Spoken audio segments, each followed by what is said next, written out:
অনেকে রয়েছে ওখানে, আরো ওরা নড়ে না, দেখুন কেমন স্থির রয়েছে। পেছনেও আছে। ভাবুন আপনি স্নান করতে এলেন এখানে আর পেছনে এই সমস্ত দেখতে পেলেন। আমি হলে তো পালিয়ে যেতাম। প্রথম লক্ষ্য ওদের জানা আর দেখা ওই 6টা মুখোশের আড়ালে কারা আছে, কারণ আপনারা ভয় পাবেন। এখানে এই জায়গাটা দেখুন, এটা খুবই পিচ্ছিল, মোটেই সহজ নয়। পেছনে আরো। আগে একে হ্যালো বলা যাক। হ্যালো ওয়াকাই। ওরা সারাদিন এখানে শুধু জলের দিকেই তাকিয়ে থাকে, আর দেখুন ওরা কি ভয়ঙ্কর, ওদের পাখির মতো দেখতে, তাই না? এই মুখোশ পড়া অবস্থায় দেখে শান্ত আর শান্তিপ্রিয় লাগছে।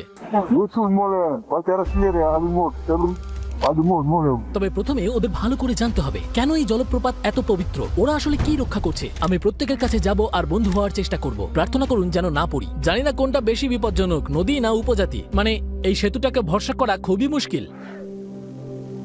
সত্যি বলছি, এটা লোক দেখানো নয়, যত উঁচু মনে হচ্ছে তার চেয়েও বেশি। জানেন তো আমার